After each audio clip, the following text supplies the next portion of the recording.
지나왔던 모든 것들이, 내가 지나왔던 모든 시간이, 내가 걸어왔던 모든 순간이 당연한 것 아니라 은혜였어. 아침 해가 뜨고 저녁에 노을, 봄의 꽃향기와 가을의 열매, 변하는 계절의 모든 순간이 당연한 것 아니라 은혜였어. 모든 것이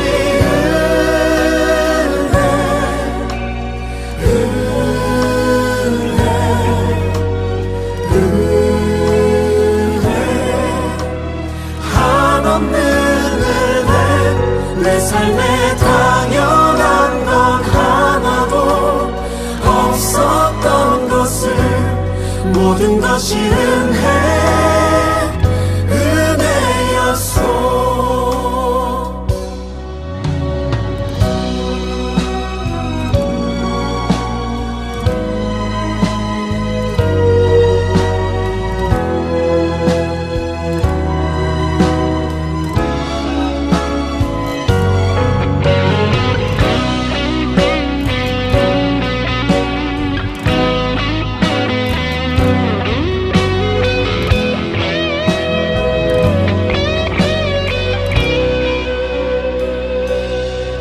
내가 이 땅에 태어나 사는 것,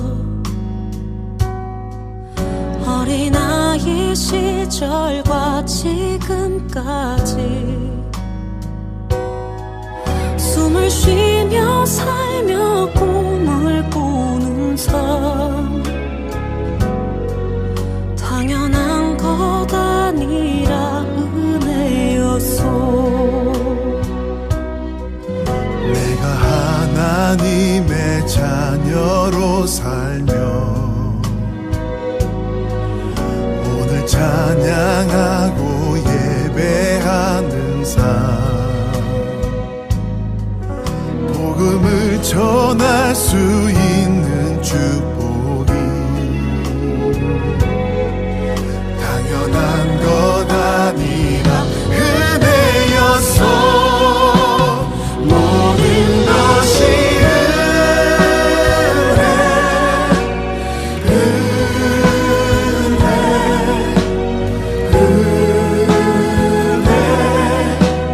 한없는 은혜, 내 삶에 당연한 건 하나도 없었던 것을, 모든 것이 은혜였어.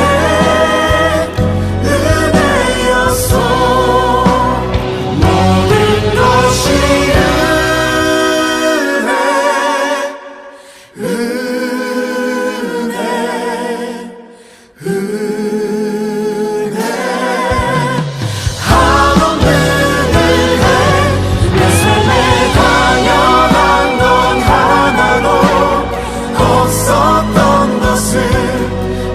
것이 은혜였어. 모든 것이 은혜였어.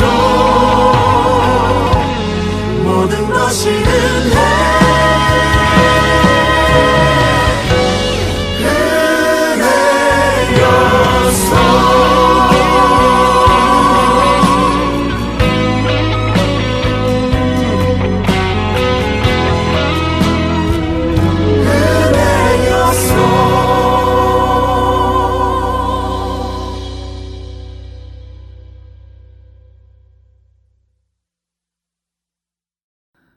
오늘 우리에게 주신 하나님의 말씀은 로마서 9장 6절에서 13절까지의 말씀입니다. 다 같이 화면을 보시면서 함께 읽겠습니다. 그러나 하나님의 약속의 말씀이 패했다고는 할 수 없습니다.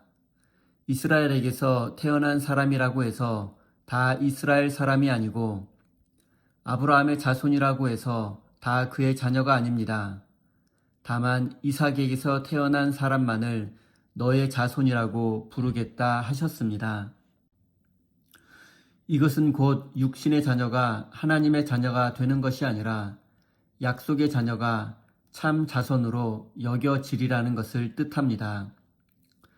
그 약속의 말씀은 내년에 내가 다시 올 때쯤에는 사라에게 아들이 있을 것이다 한 것입니다.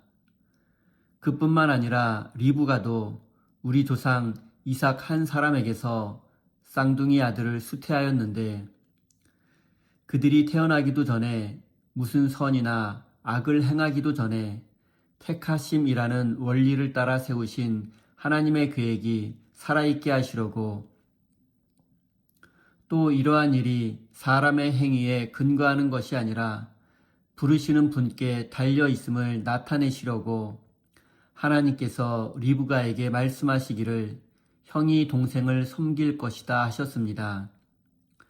이것은 성경에 기록된 바 내가 야곱을 사랑하고 에서를 미워하였다 한 것과 같습니다. 아멘. 하나님께서 이 말씀을 통하여 우리에게 은혜 주시기를 원합니다. 하나님의 크신 사랑과 은총이 여러분의 삶에 함께 하시기를 빕니다. 오늘은 예정론의 의미라는 제목으로 함께 하나님의 말씀을 나누겠습니다. 오늘 본문 말씀에는 하나님께서 야곱은 사랑하고 에서는 미워하였다는 말씀이 기록되어 있습니다. 그리고 이 말씀을 근거로 예정론이라는 교리가 생겨나게 되었습니다. 그런데 많은 성도들이 이 예정론을 오해하고 있습니다. 대표적인 것이 하나님께서 구원받을 사람과 구원받지 못할 사람을 미리 예정해 놓으셨다는 이중 예정입니다.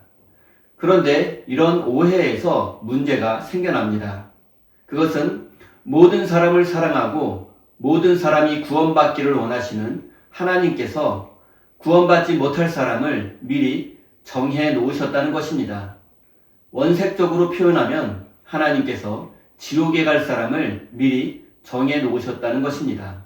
이렇게 예정론을 오해할 수 있습니다. 하지만 이것은 정말 예정론을 잘못 이해한 결과입니다. 예정론은 천국에 갈 사람과 가지 못할 사람이 미리 정해져 있다는 잔인한 교리가 아닙니다.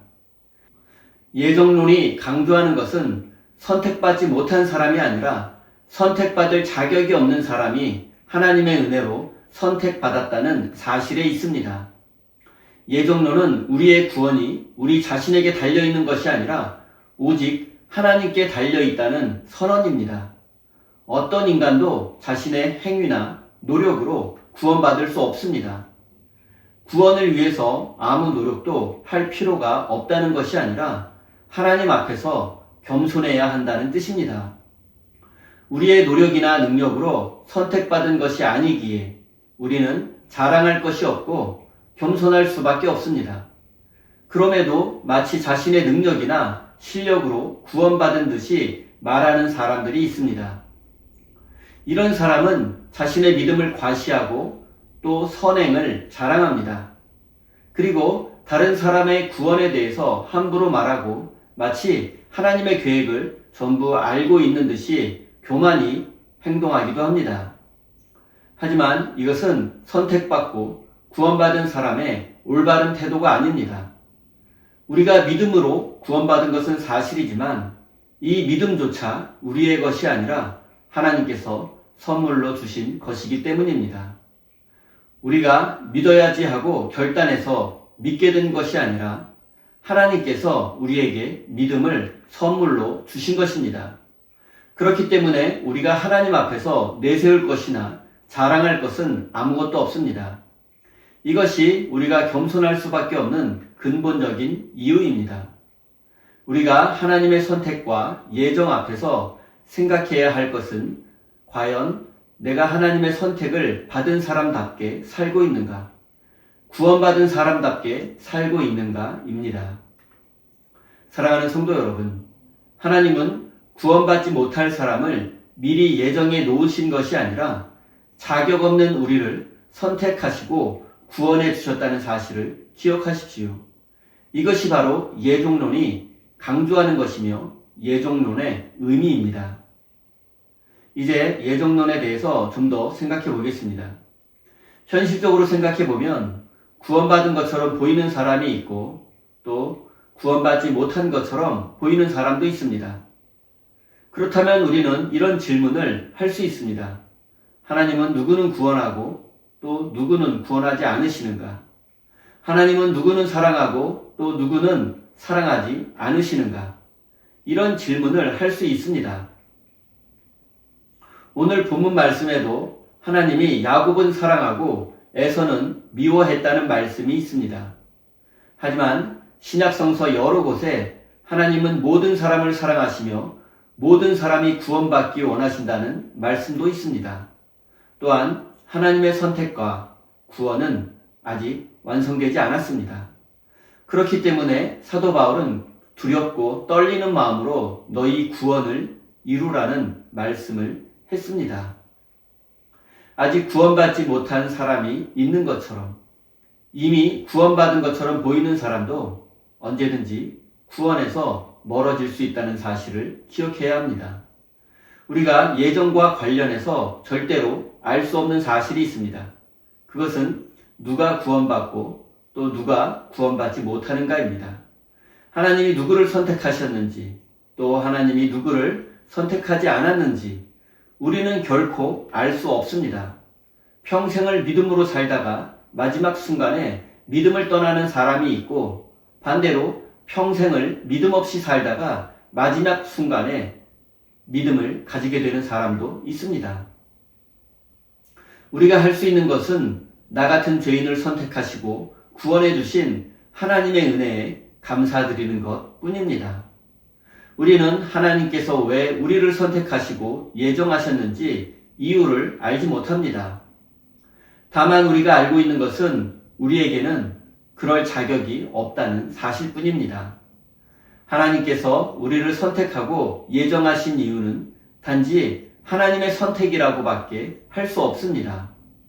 그러므로 우리는 우리가 선택받았다고 해서 선택받지 못한 사람보다 우월하다는 생각을 가져서는 안 됩니다. 믿음도 마찬가지입니다. 우리가 믿기 때문에 하나님께서 우리를 선택하신 것이 아닙니다. 우리로 하여금 믿게 하시려고 하나님께서 우리를 선택해 주신 것입니다. 하나님의 선택과 예정이 우리에게 중요한 이유가 또 있습니다. 그것은 하나님의 선택이 우리를 인생의 고난과 고통 속에서 지켜주는 든든한 힘이 된다는 사실입니다. 우리의 인생에는 우리의 힘과 노력만으로 되지 않는 것이 너무 많습니다. 또 우리가 많은 인생의 계획과 목표를 세우고 노력하지만 인생은 우리가 설정한 대로 흘러가지 않습니다. 또한 인생에는 예측할 수 없는 사건과 사고가 얼마든지 일어날 수 있습니다. 이럴 때 우리는 흔들릴 수 있고 넘어질 수 있습니다. 원망과 불평을 넘어 소망을 잃고 좌절할 수도 있습니다. 이때 예정론은 우리를 붙잡아 줍니다. 하나님께서 우리의 구원을 창세전에 예정해 놓으셨고 우리를 구원해 주실 것을 확실히 믿는다면 우리는 다시 일어날 수 있고 새롭게 시작할 수 있습니다.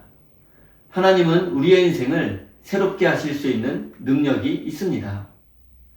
사랑하는 우리 세임교회 성도 여러분, 하나님은 자격 없는 여러분을 선택하셨고 사랑하십니다. 여러분의 구원은 어떤 상황 속에서도 흔들리거나 취소되지 않습니다. 이 사실을 믿으시고 하나님께 감사와 영광을 돌리는 믿음의 사람이 되시기를 예수님의 이름으로 축원드립니다. 우리 다 함께 주신 말씀 가슴에 새기며 기도의 자리로 나아가겠습니다.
주